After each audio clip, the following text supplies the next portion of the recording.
Okay, Hitler was way ahead of everybody. He had the fastest shooting machine guns in World War II. This is the MG42. See those 8mm bullets hanging out of the receiver? It shoots a rate of 1,200 a minute. The ammunition that I have here was packed 1938. Yeah, see the date? 1938. All the head stamps on all the ammunition in World War I and World War II is all dated. That's why it's so collectible. Okay, so anyway, the Nazis had the fastest shooting machine gun. They had the Bismarck, the biggest battleship. They had the V-1, the V-2 flying bomb. They had the Tiger tanks, the biggest tanks. They developed and used in 1944 the first jet fighter, way ahead of everybody. Hitler really had a good chance of winning the war. And luckily he didn't, or else we probably all wouldn't be here today. But what his biggest downfall was, he woke up one morning, June 23rd, 1941, and he decided to take over Russia. All his generals told him it was a very bad idea. But you can't tell Hitler what to do, you go to the gas chamber, right? So the next day, he sent 3 million soldiers to Russia.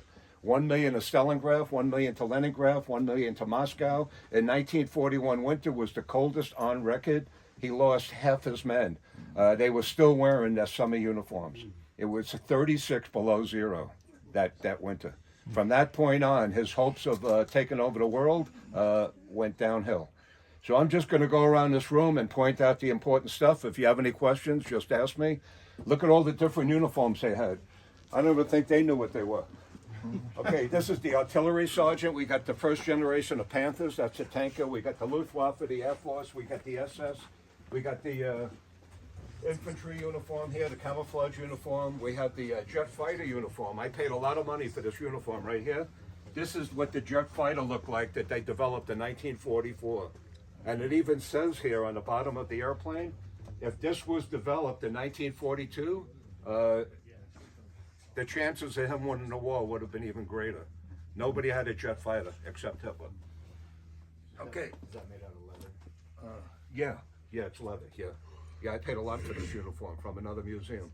But, you know, this is why I have the whole collection, right?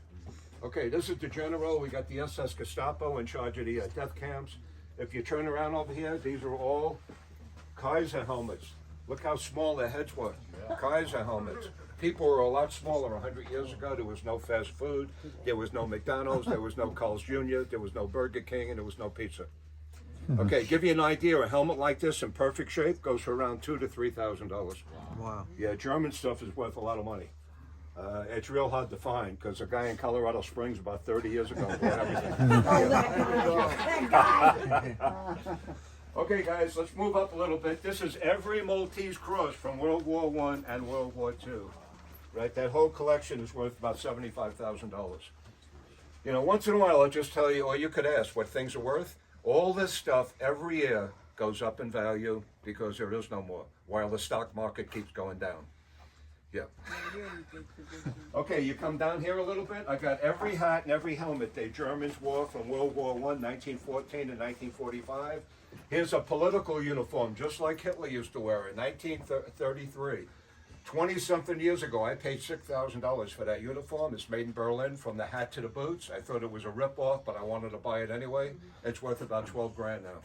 If that was the uniform, and I could prove it, that Hitler wore that uniform, it'd be worth over $1 million.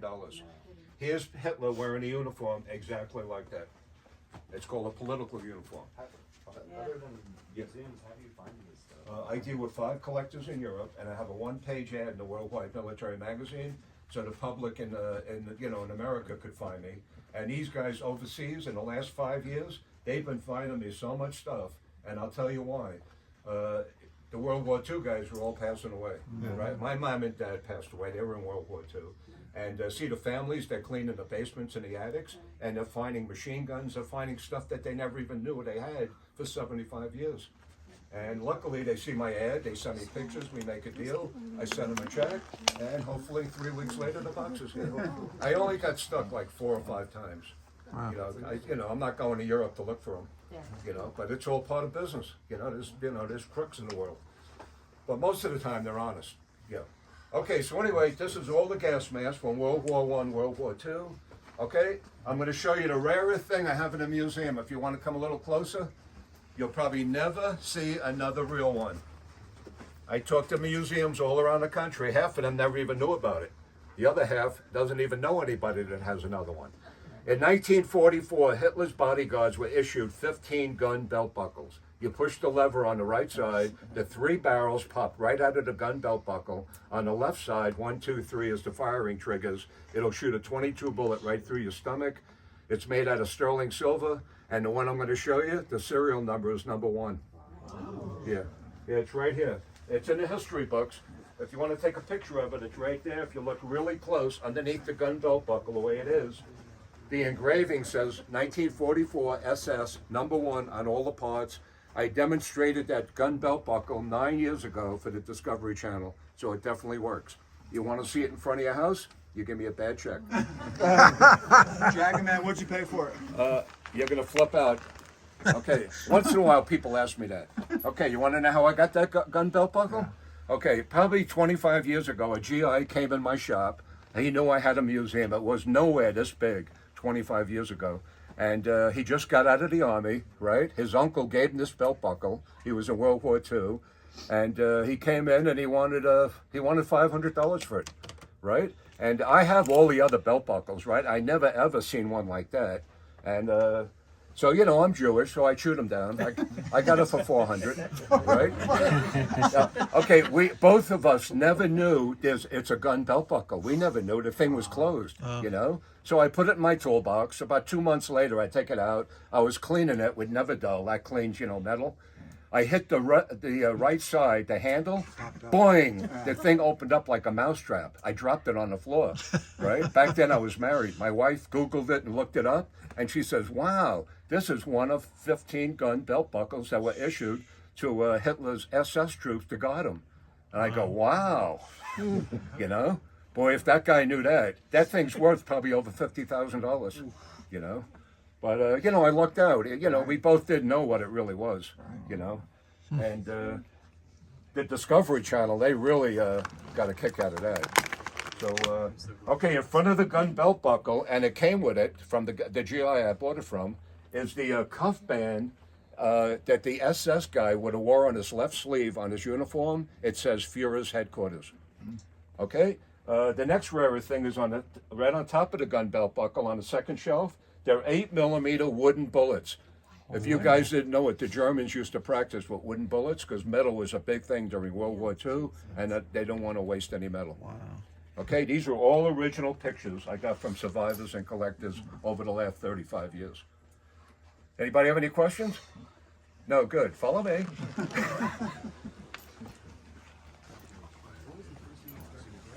Oh, machine guns. Machine guns. Yeah. Then I got bigger machine guns, and I had to get Jeeps to put them on. And then I got more and more Jeeps. You know, it escalated. And how old are you? Right now, 75. 75. I don't look 75. I'm in good shape. Yeah, dude. I could probably beat you up. You probably could. How old are you? I'm 43. Oh, piece of cake. Yeah, I never drank, never smoked, never ever any drugs, always working, eat good food, you know, go out with young girls, and it keeps you going. Keeps you in shape. Right.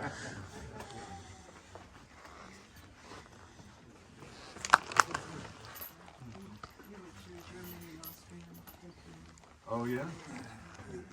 How does this compare to the other museums? Well, this is real. It was Right. It was amazing. We were up in the Eagle's Nest and saw. Oh, you went all? Yeah? Wow, wish I could do that. It I'm was- afraid to leave this place alone. I know. By the time the cops get here from Dunkin' Donuts, half the people will be gone. I love him.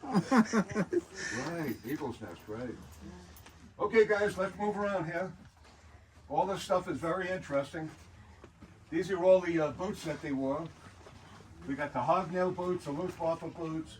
We got the winter boots, the lieutenant's boots, captain's boots. And you see these heavy boots here? They actually weigh 7.5 pounds. These were made in the death camps in Poland for the Germans in 1941 because the winter was so cold. You have to walk around like Frankenstein. No kidding. Yeah, pretty heavy. You want to hold it? Yeah, right.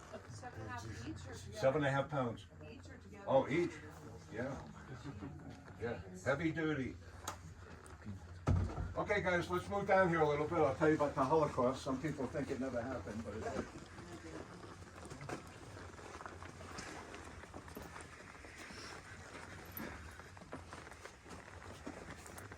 That's Joseph Mengele. He was the head doctor at Auschwitz. Yeah, that's He killed tens of thousands of people, and he got away with it. Joseph Mengele. Very bad people. The angel of death. Right, that's right. Okay, guys, let's move it up.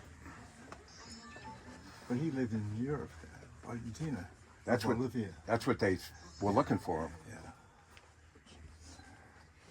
That's where most of them went after the war. That got away.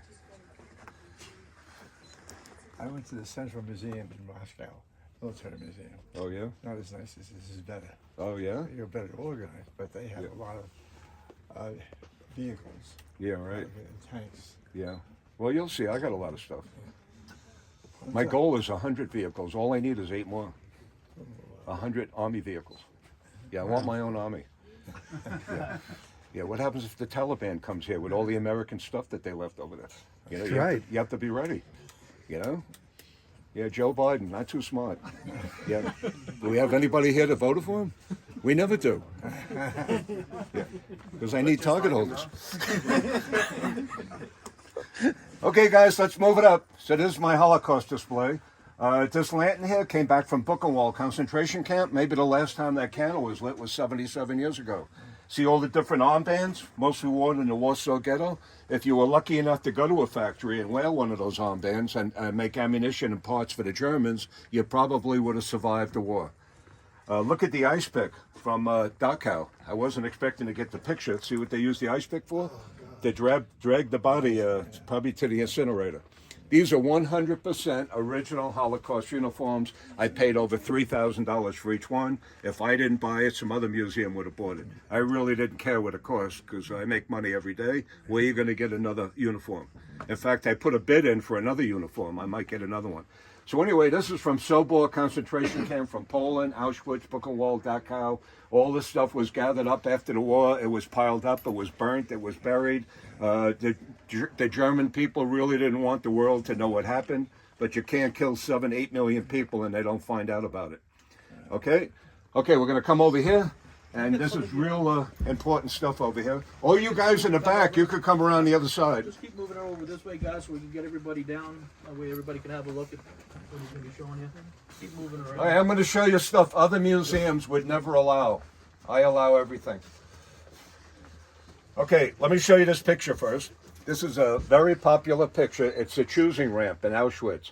See all the old ladies, the crippled people, the young kids, the old men, all those people are 100% useless to the Germans. All they want to do to Germans is get rid of them as soon as possible. 80% of the time, that whole line would go right to the hot showers and then the gas chamber. Okay, see all the teenagers on the left side, like you two guys? Those are the guys that they want to keep alive so they can work you to death in the factories. Okay, if you were lucky enough to go to a factory, you would have been wearing one of those armbands I showed you, and you would have got a passport book. Yeah, these are passport books. I have about almost 50 of them now. And see what they do? They rivet the picture to the paper so you can't change the picture. Okay, see the passport book? See the picture? See the approval stamp? It's half on the picture and half on the paper. Okay, look at this. I got the approval stamp. Oh my God. Yeah, see that? So if you put in for a house loan or a car loan and they won't approve you, I can. Yeah, I paid $1,000 for this, so it better be here when the last guy leaves. Okay, this is very, very hard stuff to get, and even the soldiers needed a passport book to get into the factories or the death camps. Okay, let me show you a picture of the soldier. See, and he had to get approved too. See, it's got the approval stamp on it. Yeah, see that?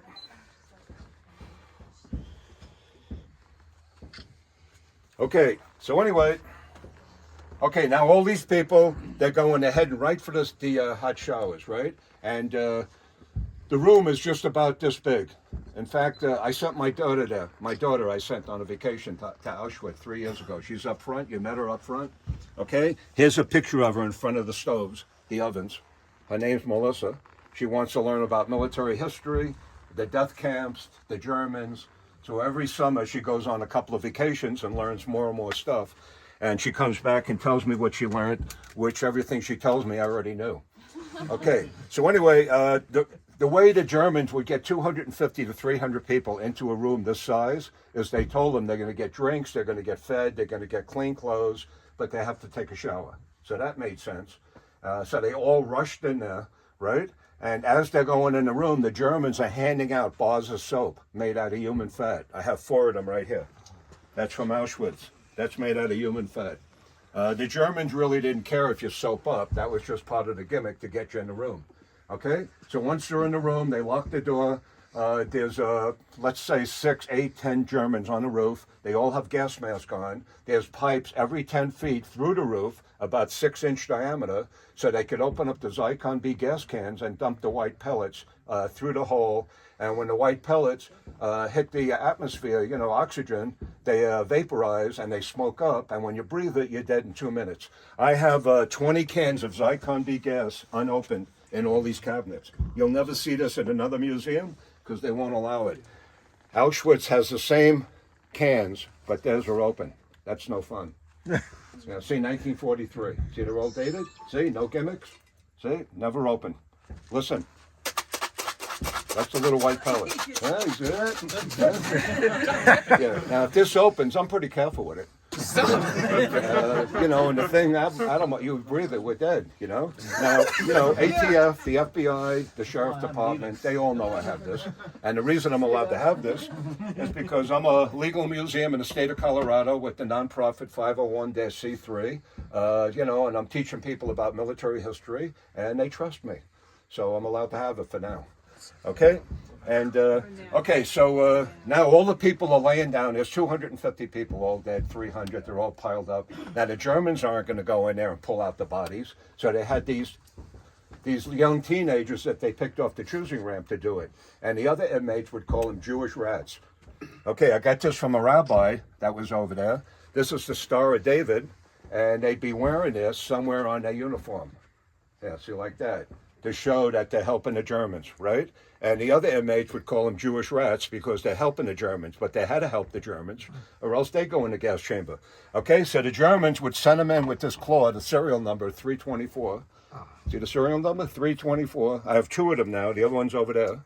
This is the claw. They go into the room. They grab the body by the wrist or the ankle. See, it locks. See, it's locked? And they pull the body right out of the room, you know, the gas chamber. Release the body with this little trigger here. See, I just released the body, and just like that picture there, and pile up the bodies. See that? And from that point on, they'd be put on some kind of rail system or wagon or push cart and taken to the incinerator. Okay? So that's the end of that. Let me show you some very bad people here. Hermann Göring. He was Hitler's right-hand man. He was in charge of the Luftwaffe. He was one of the first 10 members in 1923 to join the Nazi Party. Okay, he committed suicide with cyanide. Okay, Joseph Goebbels, very bad person. Okay, in the bunker, one day after Hitler shot himself in the head, April 30th, 1945, he killed his 6 kids, his wife, and then took cyanide himself and killed himself. Okay, this guy's the worst of them all, Heinrich Himmler. It was his idea for the final solution to get rid of all the Jews and Hitler's enemies. Before he joined the Nazi Party in 1923, he was a little skinny chicken farmer, a little nothing you could beat up with your left hand. And he's responsible for killing over 5 million people. He committed suicide with cyanide. Okay, now I'm going to show you the cyanide that they used to kill themselves. Okay, get the cameras ready. You'll never see this in another museum. Don't drop it. See, it says SS in the front? Okay, see, it's engraved SS. Hey, take a picture. Yeah, see that? Okay, the Japanese did the same thing. They'd hide this somewhere in their uniform. If they think they're going to get captured, tortured, they don't want to give up any military information, they'd open up this little canister and bite the vial. It's made out of glass, and the cyanide would foam up your saliva, and you're dead in 2.5 minutes. Okay, watch how this comes out. See how perfect that comes out? Yeah. There you go. You ready? Mm-hmm. Action. It's about 1 inch long. That's the cyanide I used. That's really precision machining. Yeah. Look at that. It comes out, I don't really want to touch it. It's about an inch long. And they bite it, and you don't have to worry about paying any more bills. Want to try it? Yeah, tell you the truth, I could spend 2 hours in this one room telling you about all this. This is the most interesting room that people are interested in. Where's the two guys from Israel? Oh, right in front of me. What do you think it is? Fascinating. Unbelievable. Oh, you show your friends when you get back. This is what they need in Israel, to show people what happened. So hopefully it'll never happen again. Yeah, they don't have this in the Yad Vashem. Right. Yeah, it's too bad. Okay. You know, about 5 years ago, I had a rabbi come in here. He almost took me to court. You know what he wanted? He wanted the 4 bars of soap because he said that's Jewish, human remains. He wanted to bury it. I said, get the. Well, he was really, serious. We almost had to drag him out of here. Okay, guys, this is the last picture of Hitler giving the Hitler Youth kids iron crosses before he went into the bunker. That's the last picture that anybody knows before he killed himself in the bunker. And these are the inmates making stuff at the factory for the Germans. Anybody have any questions? What is that? Okay, that's a bread basket that they had in Dachau. And, they had to feed the prisoners something. They fed them bread and water. That's some souvenir to bring back, huh? All this stuff is 100% real and brought back from Germany, from veterans from all around the world. Okay, let's go into the next room. We'll talk about the British. It's not this exciting.